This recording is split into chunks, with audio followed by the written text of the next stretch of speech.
जय बोलो देवादिदेव 1008 श्री भगवान महावीर स्वामी की जय जय जय। अहिंसा परमो धर्म की जय जय जय। परम पूज आचार्य गुरुवर श्री विद्यासागर जी महाराज की जय जय जय। बोले परम पूज मुनि श्री प्रमाण सागर जी महाराज की, मुनि श्री निर्वेक सागर संधान सागर जी महाराज की।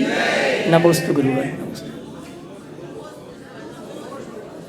बहुपुण्य योग सुघाट पाया, पार हो दिन जात है, ध्यानत धर्म की नाव बैठो, शिवपुरी कुशलात है। ये पंक्तियाँ आप लोग अक्सर दोहराते हैं, पर इन पंक्तियों में हम सब के लिए बहुत गहरा संदेश है। आज हम इस धरती के भाग्यशाली लोगों में एक हैं जिन्हें सब प्रकार की अनुकूलता मिली है। हमने नर जन्म रूप सुघाट पाया। घाट समझते किसको बोलते हैं? घाट नदी का वह किनारा जहाँ नाव लगती है और जिसके सहारे नाव पर सवार होकर इस पार से उस पार जाया जाता है। नदी अपने उद्गम से लेकर अपने समुद्र में विलय तक लंबी यात्रा करती है। नदी के तट सर्वत्र होते हैं, पर घाट कहीं कहीं होते हैं और उसमें भी सुघट सुघाट बहुत कम होते हैं जो बिल्कुल व्यवस्थित हो और जहाँ हर समय नौका सुलभ हो और भंवर रहित रास्ते के साथ इस पार से उस पार जाया जा सके। तो इस संसार रूप यात्रा में घाट है, तो ये मनुष्य जन्म का घाट, और मनुष्य जन्म के घाट में भी सुघाट है जिनकुल का पाना। आज सब प्रकार की अनुकूलताएं हमें प्राप्त हुई। कभी आपने विचार किया? आज 4 बातें आप सबसे करूंगा। सबसे पहली बात विश्लेषण। क्या? विश्लेषण।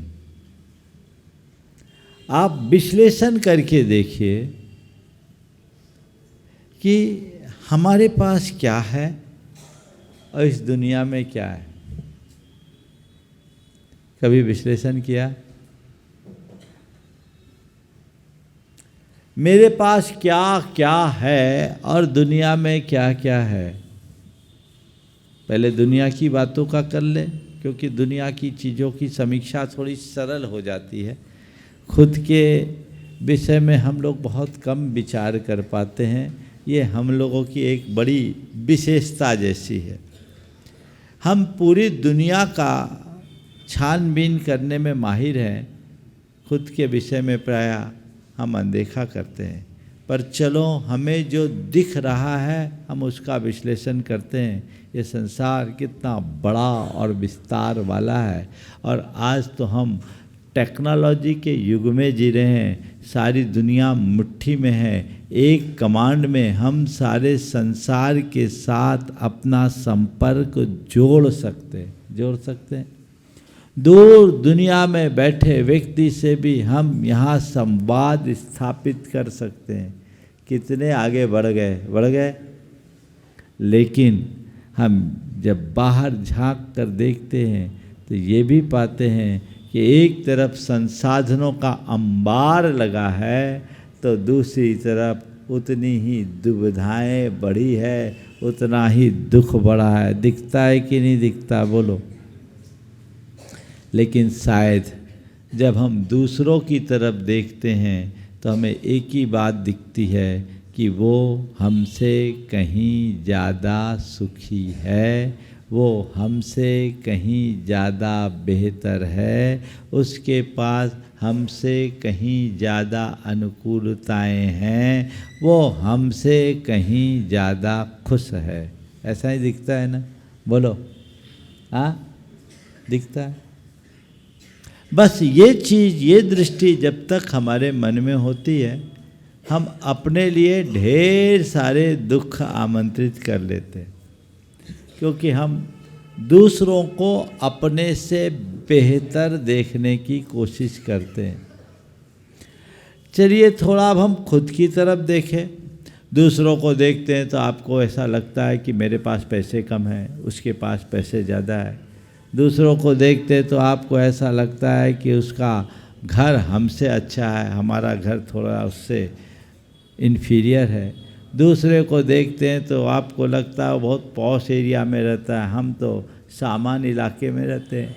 दूसरे को देखते हैं तो हमें लगता है कि उसके पास बड़ी लग्जरी कार है, मेरे पास तो साधारण सी कार है ना? ऐसा लगता है। दूसरे को देखते हैं तो हमें लगता है उसकी बड़ी अच्छी रेपुटेशन है, हमारी रेपुटेशन उससे थोड़ी कम है। उसकी बढ़िया पहचान है, हमारी पहचान कम है। उसका हमसे कुछ ज़्यादा प्रभाव है, हमारा अपना कुछ कम प्रभाव है। हमें ये सब चीज़ें दिखती है। अगर देखते चलो तो न जाने कितने कितने प्रकार की बातें आएगी, वो हमसे बेहतर दिखता है। ठीक, खुद का विश्लेषण करो, खुद का विश्लेषण करो, खुद को देखो, खुद के भीतर झांक कर देखे तो हमें क्या दिखता है। तो हम जब खुद के भीतर झांकते हैं, खुद को देखते हैं, तो अब हमें दिखता है कि मेरे पास ऐसे देखा जाए तो बहुत कुछ है। अच्छा शरीर है कि नहीं? स्वस्थ तन है ना? है? अच्छी बुद्धि है, अच्छे संस्कार है, अच्छा परिवार है, और धन संपन्नता भी है कि नहीं? हाँ, तो हम अपने को क्यों नहीं देखते?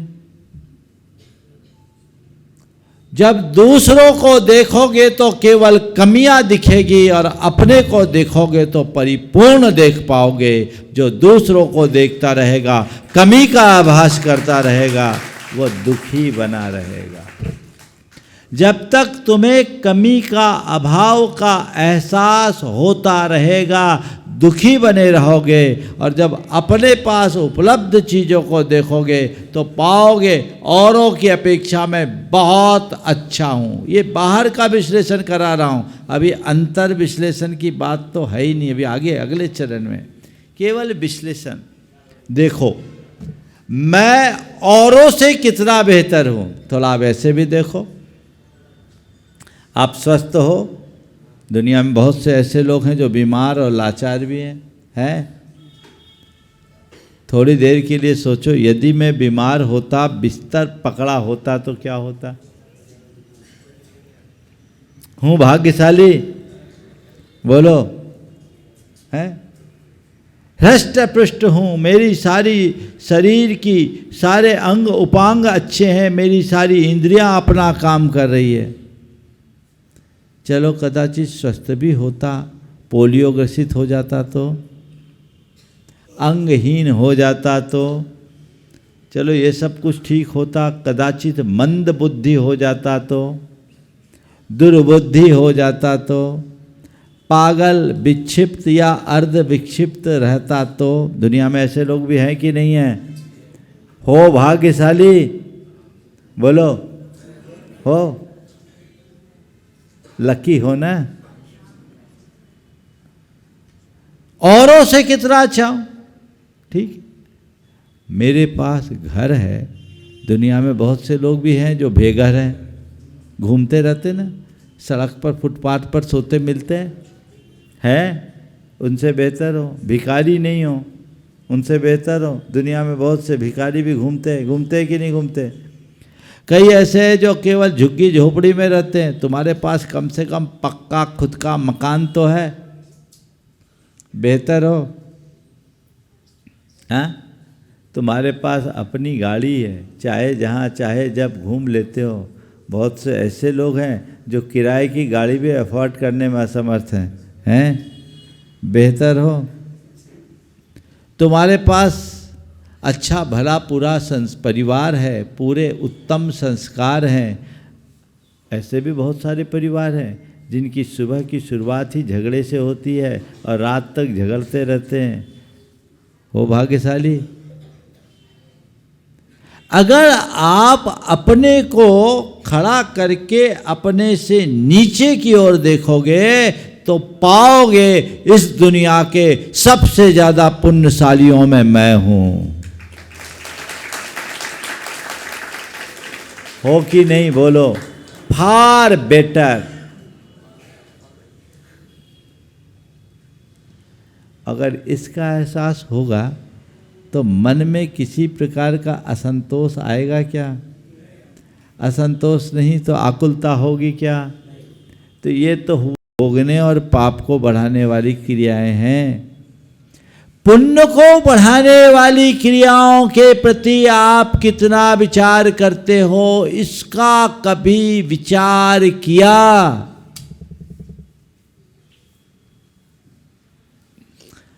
आज से विचार बना लो कि मुझे ज़्यादा कुछ नहीं करना, जितना अर्जित लेकर आया, संचित लेकर आया, कम से कम उतना अर्जित करके जाऊं। बैलेंस शीट लेवल पर तो रखूं। बहुत अच्छी नहीं मानी जाती, पर चलो ठीक है। ऐसे तो आप लोग अपने बिजनेस में हमेशा चाहते हो कि हर साल ग्रोथ होना चाहिए कि नहीं? तो ग्रोथ तो होना चाहिए। अरे भैया ग्रोथ ना हो तो कम से कम पीछे तो ना हो, ये तो दृष्टि रखो। ये कब होगा? जब आप इस पर विचार करोगे तब होगा। अभी तो विचार ही नहीं है, सब चल रहा है। ये सब विचार कब आता है मालूम? जब थोड़े प्रतिकूल संयोग होने लगते हैं, परेशानियां आने लगती है, विपत्तियां आने लगती है, तब धर्म याद आता है। और आप लोग तो भगवान से भी यही कहते हो, मेरे दुख के दिनों में तुम वे बड़े काम आते हैं। तो भगवान भी हंसते हैं कि हमको तो तुम स्टेपनी बना रखे हो, स्टेपनी बना रखे हो कि दुख आएगा तब आऊँगा, सुख में काम लो। बोलो, स्टेपनी ने बना लिया। जब कोई नहीं आता, मेरे भगवान आते हैं, मेरे दुख के दिनों में वे नहीं। पहले से अपना लक्ष्य बना लो और उसी अनुरूप अपने जीवन को आगे बढ़ाने का यत्न करो, तब कुछ सार्थक घटित हो पाएगा। कहते हैं बीज राख फल भोगवे, जो किसान जगमाही, त्यों चक्री नृप सुख करे, धर्म विसारे नाई। किसान खेत में बीज बोता है और बोए हुए बीज का भोग भी करता है, उसे पैसा भी कमाता है, लेकिन जितनी फसल आई उसको नहीं, कुछ बचाता है। कुशल किसान सबसे पहले अगले वर्ष बोए जाने योग्य बीजों को बचा के एक साइड रखता है कि ये बीज हम सुरक्षित रखें ताकि अगले साल बोएं और फिर और बीज उगा पाए, फिर जो बचा वही मुझे भोगना है। अगर सब बीज को खा लेगा तो क्या होगा? महाराज आजकल तो बाजार में बीज मिलते हैं, तो बाजार में भी बीज कब लाओगे? जब गांठ में दाम होगा तब ना। पैसे पूरे खा लिए तो क्या करोगे? तो बीज को बचा करके ही फल को भोगा जाता है, वही कुशल किसान कहलाता है। जो तैयार फसल के साथ बीज का भी भोग कर लेता, उसे दुर्दिनों का सामना करना पड़ता है। करना पड़ता है कि नहीं? दुर्दिनों का सामना करना पड़ता है। तो अपने आप को दुर्दिनों से बचाना चाहते हो, तुम चक्री नृप सुख करे, धर्म विसारे नाही। चक्रवर्ती जैसे वैभवशाली लोग सांसारिक सुखों का भोग करते हैं, अभी त्याग नहीं किया है, लेकिन धर्म को विस्मृत नहीं करते, दान, पूजा, शील और उपवास, ये 4 मूल क्रियाएं हैं जो आप गृहस्थों के पुण्योपार्जन का आधार है। इसे तत्परता से करना, इसे एकदम रुचिपूर्वक करो, इसमें ही उद्धार है।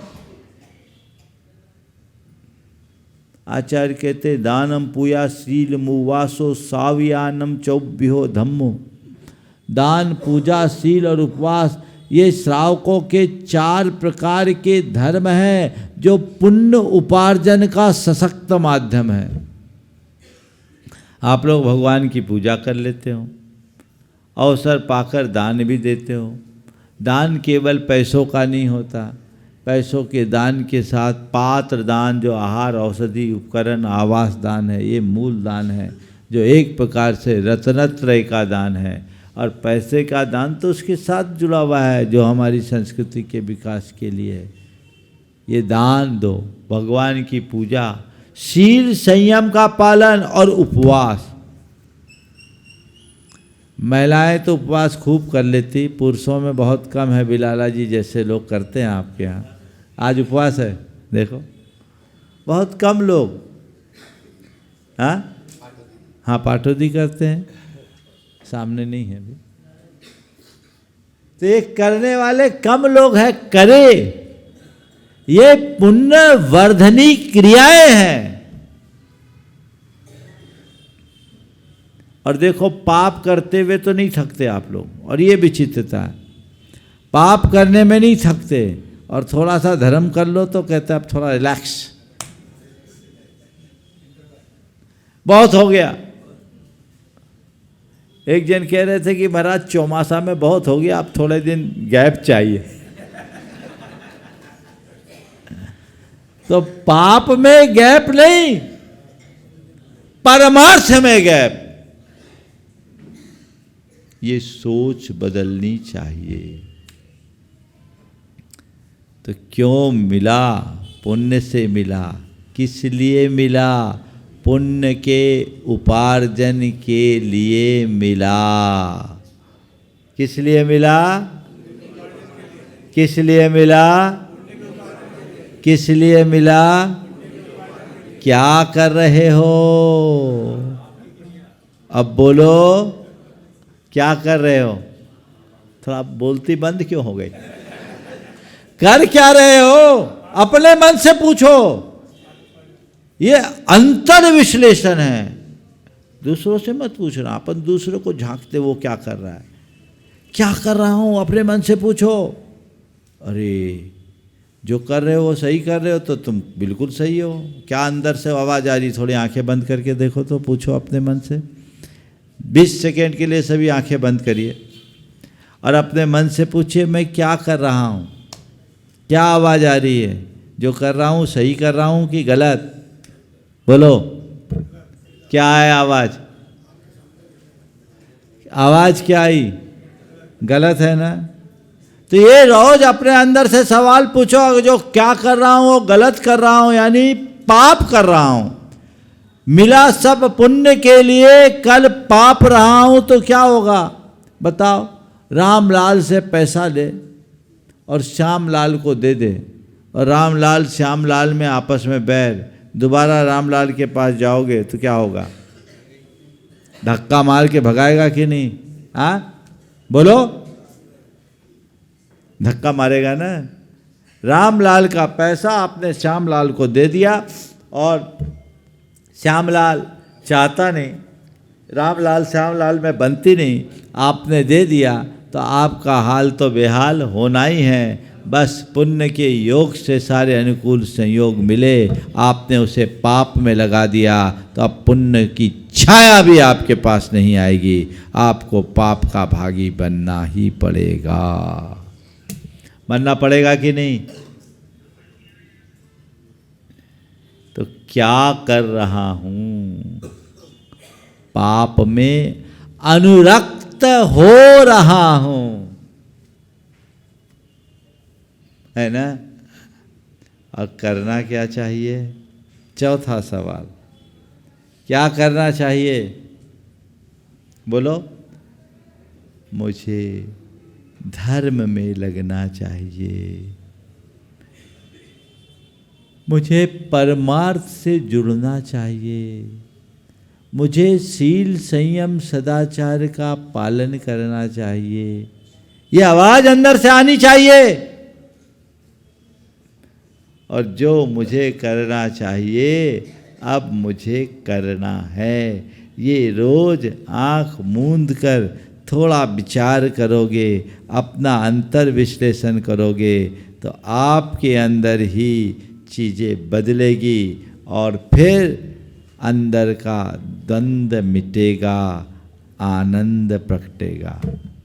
आज की 4 बातें हैं: विश्लेषण, अंतर विश्लेषण, द्वंद्व और आनंद। क्या है? द्वंद्व और आनंद। विश्लेषण, अंतर विश्लेषण की बात हुई। जैसे आप इस अंतर विश्लेषण को घटित करोगे, द्वंद्व समाप्त हो जाएगा, सारी दुविधाएं खत्म हो जाएगी, दुख दूर हो जाएगा, हर पल मन प्रसन्नता से भरा रहेगा। अच्छा, आप एक बात को और देखिए, सबके अनुभव की बात है। आपके अंदर की तृष्णा या ताप, आकुलता कब बढ़ती है? भोगों में रत रहते समय या धर्म में अनुरक्त रहते समय? पुण्य का कार्य करने में या पाप का कार्य करने में? बोलो। पाप का कार्य कोई भी होगा वहाँ द्वंद्व है, और धर्म का कोई भी कार्य है वहाँ द्वंद्व खत्म, वहाँ आनंद है। पाप के कार्य में भी तो आनंद आता है महाराज, आता तो है, पर कितनी देर? वो हमारे अंदर का संताप बढ़ाता है, आकुलता बढ़ाता है। तो ऐसे आकुलता वर्धक क्रियाओं से अपने आप को बचाकर हमें आनंद में आगे बढ़ाना है, और वह तब होगा जब हम विश्लेषण और अंतर विश्लेषण के साथ अपने आत्मज्ञान को प्राप्त करेंगे, बाहर का सारा द्वंद्व मिटाएंगे, तो हर पल आनंद से अपने आप को आपूरित महसूस करेंगे, हर पल आनंद से भर पाएंगे। बाहर का आनंद तो हमें यदा कदा आ जाता है, भीतर का आनंद तभी प्रकटित होता है जब हम आध्यात्मिकता से अपने आप को जोड़ते हैं। बंधुओं, बहुत कठिनाई से ये सारी चीज़ें मिली है, यदि हम इनका सही उपयोग कर लिए तब तो हमारी खैरियत है, अन्यथा कब खेल बिगड़ जाए कोई पता नहीं। आज सब चीज़ें हमारे साथ है, कल रहे न रहे कोई भरोसा नहीं। कहीं ऐसा ना हो कि हमारी कहानी भी पुनर्मुस्को भाव जैसी हो जाए।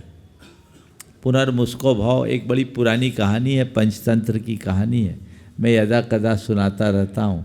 आज सुना करके विराम लेना चाहूँगा कि ये क्या हुआ। एक संत अपने ध्यान में मग्न थे कि तभी एक चूहा घबराया हुआ उनके पास आया और कहा, गुरुदेव बचाओ बचाओ बचाओ बचाओ। संत की करुणा मुखर हुई, उनने देखा चूहा थर थर काँप रहा है। बोले क्या बात है? बोले बिल्ली मेरे पीछे लगी। क्या तेरे को बिल्ली से डर है? उन्हें वचन सिद्धि थी, कह दिया जाओ मार जारो भाव बिल्ली बन जाओ। संत के मुख से ऐसा निकलते ही चूहे ने बिल्ली का रूप धारण कर लिया। अगले दिन बिल्ली घबराई हुई आई, बोले गुरुदेव बचाओ।